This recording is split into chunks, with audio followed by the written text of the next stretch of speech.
You know what it is. That's right. It's time to talk money with your money nerd and financial coach. Now, tighten those purse strings and open those ears. It's the Money Talk with Tiff podcast. Hello, and welcome to another episode of Tiffany's Take, where I answer your money questions right here on the podcast. So to get your question answered, go to www.moneytalkwitht.com/ask-Tiffany, and I'll be more than happy to answer for you. So for this episode, I know it's been a while since you've heard my voice on Tiffany's Take. It's actually been since April 30th, to be exact. I looked before I hit record. I was like, what? It's been that long? But I just wanted to take this episode to just do quick life updates, just so you all know why I've been away for so long. I missed you so much. I promise I did. And I've missed recording. I haven't recorded all summer. So this is my first time recording.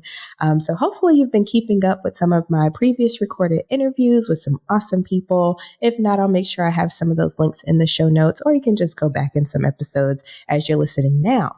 So the first thing that happened was that I quit my PhD program. So for those of you that didn't know, I was going for a PhD in social work. And earlier this year, actually around April, was when I decided to not continue the program anymore. And there was a few reasons for that. Well, one is that I decided that I didn't want to be a tenured professor. That was why I was in the program. So that way I can be a tenured professor. And because that was no longer a goal, I was like, okay, what are the other benefits of getting this? The second reason was that I decided that I was moving, which I'll get more into that with number two. So it just didn't make sense for me to continue the program because it was an in-person program, and a myriad of other reasons. But I decided to walk away from that program, and it was a very hard decision because I'm one of those types of people where once I put my mind to something, I want to finish it out. I want to do it. And making that decision was very difficult, but it ended up being the best decision for me in this season of my life. Now, who's to say, when I get older, maybe I want to be a tenure professor, who knows? But right now in my life, that just didn't align with where I was going. So I decided to quit. So that was number one. Number two was I moved out the country, y'all. So I not only moved like in my city or state or even the US, I moved outside of the US. And that was a journey. So I've been on this journey since I'll say February of this year was when I made the decision that I wanted to move, and starting to put the pieces into play, and everything kind of just happened, So I'm here right now in my new environment, and I love it. I feel like even though it's been a tough summer, don't get me wrong, it's been a tough summer. However, now that I'm settled and everything, it's getting back to normal, it is the best decision I have ever made in my life. It was the most difficult because I have only lived in the US my entire life. I was in New York until I was like 12, and then I've been in North Carolina ever since then. So all of my family, friends, everything is in the US. And so doing this really took a leap of faith, and I am so glad that everything worked out because it could have looked so much different. So thank God that I'm here. I'm safe. I moved with my two youngest kids. My oldest son, he is in high school, so he's staying there to finish up high school. But so far, so good. We all love it. It's been the best decision. And I made that decision for a few reasons too. One of the main concerns was health issues. So the end of last year, beginning of this year, I was having a myriad of health issues, mainly stemming around my heart, blood pressure, things like that, swelling. None of the doctors could figure it out. I went to all types of specialists, to cardiologists. I've been to, the kidney doctors. I can never say their name.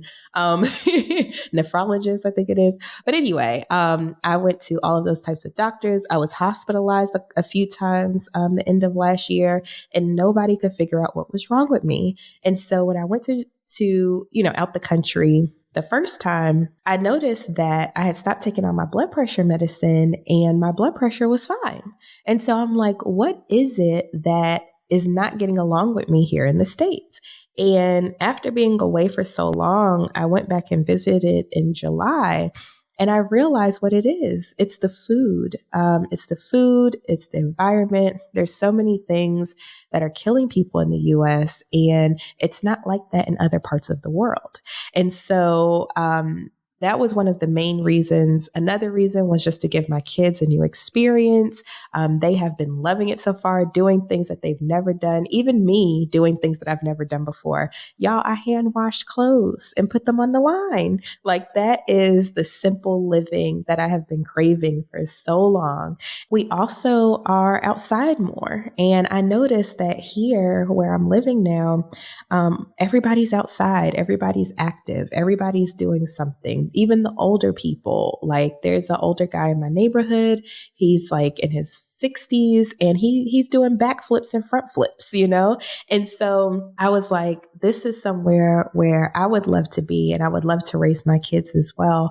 So again, there's other reasons I decided to make that move, but all in all, it has been a great experience. There's a lot that I have learned. And of course, being in a different culture, I learn every single day new things. But I do feel like home, and I am working on my citizenship as well. So that's an update. The third thing is I went to Africa over the summer. So I spent 2 weeks in Guinea, and I was over there helping small business owners, entrepreneurs, create a business plan, create goals, things that I talk about all the time on the podcast and the blog. I had the privilege and the opportunity to do that over there as well. And it was part of a volunteer assignment, but it was all expenses paid. I just had to go create the material, teach it. And that was a wonderful experience. I highly recommend. I went through Windrock International. It's a legit thing. I did it. So I'll make sure I have the link. And I'll also make sure that I'll include my recruiter as well. So that way you can reach out to her directly. But it was a very fulfilling experience, and I loved it so much. I learned so much about not only Africa, but the Ghanaian culture. I've also learned how similar the culture is over there and where I'm at now. So let me just tell y'all where I'm at. I'm in Jamaica. So I moved to Jamaica. And if you know me, you know I'm half Jamaican. My dad is Jamaican. So that's where the citizenship and everything is coming from. But I realized how closely tied Guinea and Jamaica is when it comes to food, when it comes to culture, when it comes to just relationships and things like that. In both places, it's really community based. And I'm starting to learn that about pretty much the rest of the world outside of cultures. It's very community based. It's very community centered. And so everybody helps everybody. Everybody looks out for everybody. And it's just an awesome feeling. So even though in Guinea, you know, it's a French speaking country, I don't speak French. They still keep in touch with me. They may send me a bonjour or a bonsoir. Comment ça va?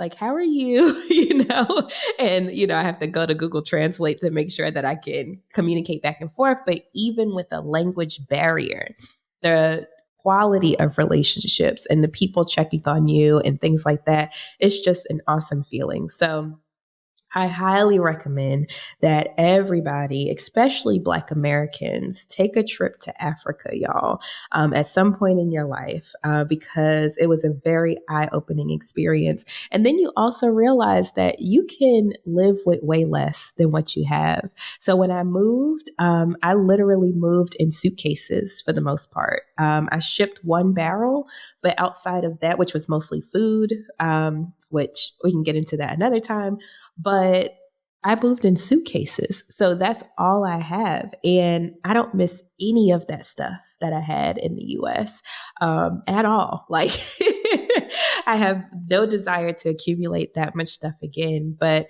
you just realize how much you have there and how that can also cause a lot of stress too. So realizing that other people in other countries aren't living in this way.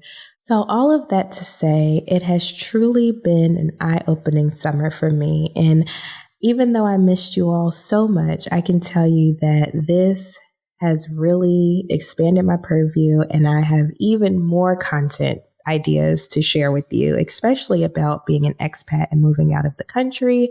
So if that's something you're interested in, let me know. So send me a message on moneytalkwitht.com and I can start creating content around that as well. Please send in your questions too. So any questions you have for me, whether it be about things I talked about in this episode or any money, business, or career questions, be sure to send those in. I'll be going through, starting next week, I'll be going through all of the questions that were submitted in my absence. I'm so glad to be back, and I'm so glad that you're still listening.